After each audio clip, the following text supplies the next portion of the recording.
परिस्थिती माणसाला बिघडवतही नाही. माणूसच परिस्थिती घडवतो आणि माणूसच परिस्थिती बिघडवतो. तुम्हीच सांगा ना, डॉक्टर बाबासाहेब आंबेडकरांचे वडील का करोडपती होते का अब्जाधीश होते? अहो, साधं पुस्तक विकत घेऊन देता येत नव्हतं बाबासाहेबांना. वाचनाची आवड आहे पण नाही घेऊन देता येत. एक वेळ स्वतः उपाशी राहायचे पण पोराला पुस्तक आणून द्यायचे. आणि हा, परिस्थिती आडवी आली नाही त्याचे. आणि हा, डॉक्टर बाबासाहेब आंबेडकरांचा सर्वात महत्वाचा गुण माहित आहे का तुम्हाला? त्यांनी त्यांच्या आयुष्यात वाचलेले पुस्तक ते पुन्हा कधीही विसरत नव्हते. एवढी बुद्धिमत्ता त्यांच्याकडे होती ती काय वरतून आली? त्यांना दिल्लीच असेल जास्त नाही. ते म्हणतात मी कमावली. कशी कमावली? माझ्या परिस्थितीतून कमावली. माझ्या वडिलांची आर्थिक परिस्थिती अशी नव्हती की मी एखादं पुस्तक विकत घ्यावं. त्यामुळे जेव्हा एखादं पुस्तक माझ्या हातात पडायचं त्यावेळी मला वाटायचं आता हे पुस्तक माझ्या हातात पडलंय, पुन्हा उभ्या आयुष्यात हे पुस्तक माझ्या हातात पडेल की नाही पडेल हे माहित नाही. त्यामुळे आत्ताच असं वाचूया की पुन्हा वाचायची गरज पडता कामा नये. मित्रांनो, माझ्या या बोलण्यावरून तुम्हाला तर माझ्या भाषणाचा विषय कळलाच असेल. अगदी बरोबर ओळखलं. डॉक्टर बाबासाहेब आंबेडकर. शिका, संघटित व्हा आणि संघर्ष करा. अखंड विश्वाला शांततेचा महामार्ग दाखवणारे तथागत भगवान गौतम बुद्ध, परमपूज्य बोधिसत्व डॉक्टर बाबासाहेब आंबेडकर, सन्मान्य व्यासपीठ आणि येथे जमलेल्या माझ्या मित्रमैत्रिणींनो नमस्कार. शिक्षण हे वाघिणीचे दूध आहे. हे पिल्लाने माणूस गुरगुरल्याशिवाय राहणार नाही हे डॉक्टर बाबासाहेब आंबेडकरांनी जनतेला सांगितले. परंतु हे वाघिणीचे दूध मिळवणे अस्पृश्यांसाठी अशक्य होते. हे सर्वश्रुत आहे. अस्पृश्यांना शिक्षणाचे अधिकार हिरावण्यात आले होते.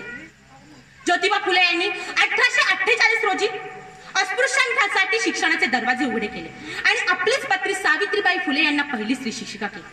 अहो, फक्त वही आणि पेन म्हणजे शिक्षण नव्हे. बुद्धीला सत्याकडे, भावनेला माणुसकीकडे आणि शरीराला श्रमाकडे नेण्याचा मार्ग म्हणजे शिक्षण होय.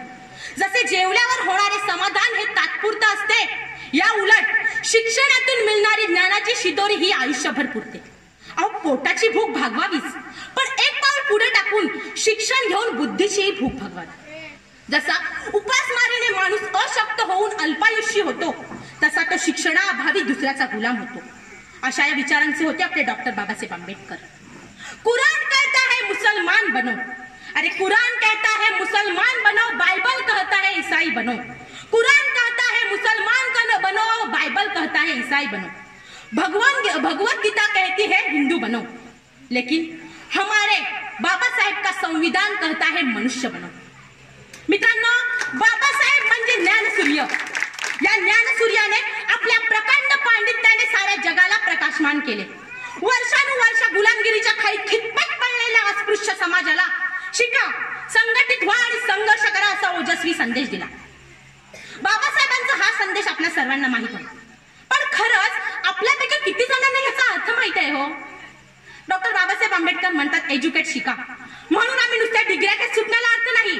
शिका म्हणजे औपचारिक शिक्षणाबरोबरच परिवर्तनाचा लढाही शिका. सीमेवरती लढाईला कोणीही सामान्य नागरिक जाऊ शकतं का? नाही, कारण त्या लढाईचे तंत्रशुद्ध शिक्षण घेणे गरजेचे असते. कुणीही हृदयाची शस्त्रक्रिया करू शकत नाही, कारण त्याचे अथक शिक्षण घेणे आवश्यक असते. मग केवळ आम्ही बौद्ध किंवा मागासवर्गीय किंवा तत्सम कुटुंबात जन्माला आलो, त्रिसरण पंचशील आणि जयभीम म्हणून वाढलो म्हणून आम्ही आंबेडकरी झालो का? किंवा आंबेडकरी लढाई लढण्यासाठी पात्र झालो का? तर नाही. कारण अजूनही आम्ही बाबासाहेबांचा विचार नेमकेपणे आत्मसात केलेला नाहीये. तो आत्मसात करणे आणि येणाऱ्या पिढीकडे ट्रान्सफर करणे म्हणजे बाबासाहेबांच्या मते शिका आहे असे मला वाटते. मग येते ऍजिटेड, संघर्ष करा. अहो, आता हा संघर्ष कशासाठी? हा संघर्ष या देशातील स्वातंत्र्य, समता, बंधुता, न्याय यासाठीचा संघर्ष. परिवर्तनासाठी आणि त्यांच्याच भाषेत प्रतिक्रांतीशी मुकाबला करणारी क्रांती निर्माण करण्यासाठीचा संघर्ष. पण आता हा संघर्ष करायचा कसा? यासाठी बाबासाहेबांच्या संदेशातील अंतिम शब्द महत्वाचा आहे, संघटित व्हा. माझ्या मते बाबासाहेबांच्या संदेशातील संघर्ष करा हा संदेश संघटित होण्यासाठीचा संघर्ष करा या अर्थाने आहे.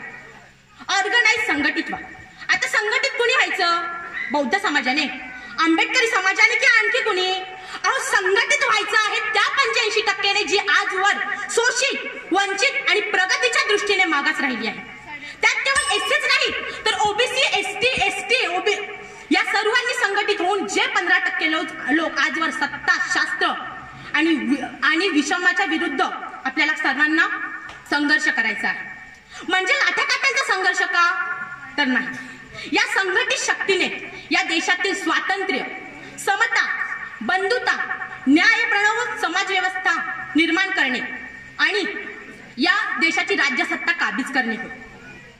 जोपर्यंत या देशातील शोषित वंचित घटक या देशाच्या राज्यसत्तेत येत नाही तोपर्यंत या देशाची राज्यसत्ता टिकणे आणि वाढणे अशक्य आहे.